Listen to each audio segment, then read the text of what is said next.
যতই glitz and Glamour ভাবে মানুষজন, এই লুকটায় পৌঁছাতে আমার 1.5 থেকে 2 ঘন্টা লাগতো এবং খুলতে 1.5 থেকে 2 ঘন্টা লাগতো। যদি কাটা দাগ আমার চোখের পাশ থেকে করা হতো, যেটাই 3 দিন টানা করার পর সত্যিকারের কাটা হয়ে যায়, যেখানে আমার অসহ্য যন্ত্রণা করতো। জঙ্গল ছোড় কে বাকি দুনিয়াটা পুরা জানোয়ারে ভর্তি। এই যে উইকটা পরতাম সেটার ভার ছিল 2.5 থেকে 3 কেজি, যেটা আমার মাথার উপর বসে থাকতো 14 ঘন্টা এবং আমার নিজের চুল দিয়ে ওটা বোনা থাকতো।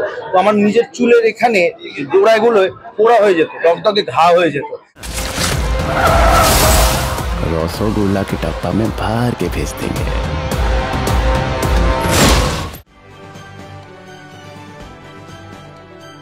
দেখলি আমার একটা মনে হয় কি করা যায় ওকে নিয়ে, ওকে আমার নর্মাল ভাল লাগে না।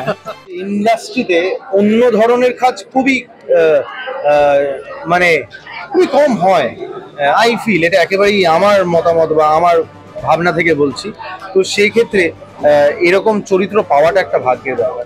So I am very grateful to Abhirup Ghosh যে ও এই উৎপাটাং কোনো চরিত্র থাকলেই আমাকেই কলটা করে এবং বলে যে এটা তুই করতে পারবি। তো সেক্ষেত্রে I am very grateful. I feel privilege to be part of his what do you call it creations।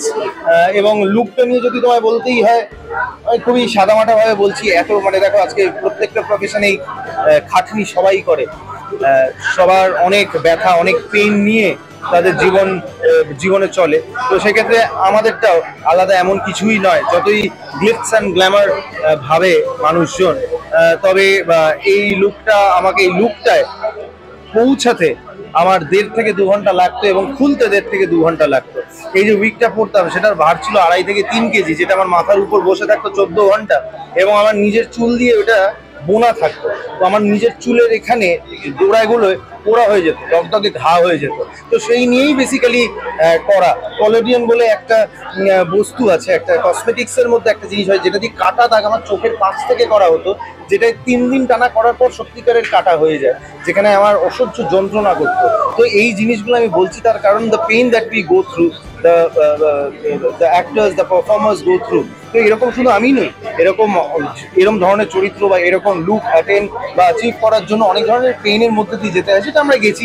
But obviously এই সব কিছু ভালো লাগে তখনই যখন মানুষজন ভালো বলে। আমাকে পার্সোনালি মানুষ জানিয়েছে, আমাকে সব ডিজিটাল প্ল্যাটফর্মে মেসেজ করেছে মানুষজন যে খুবই ভালো লাগছে এই লুকটা।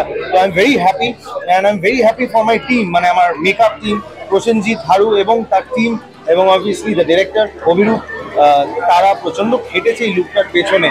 মানে ডিটেলস লাইক ব্রেস তৈরি করা হয়েছিল একটা গজ দাঁতের জন্য, details like tooth enamel use করা হয়েছিল, ডিটেলস লাইক 14 ঘন্টার মধ্যে আমি অন্তত 28 থেকে 30টা পান খেতাম মুখটা যাতে লাল থাকতো, ডিটেলস লাইক এই চুলের পুরো বিষয়টা বা কালার বা কলোডিয়াম দিয়ে পুরো গর্ত করা আমার মুখটা, বা এই কালার এই যে আমার যে টোন ডাউন করা হয়েছিল পুরো বিষয়টা, এবং অবভিয়াসলি মাই অ্যাটায়ার।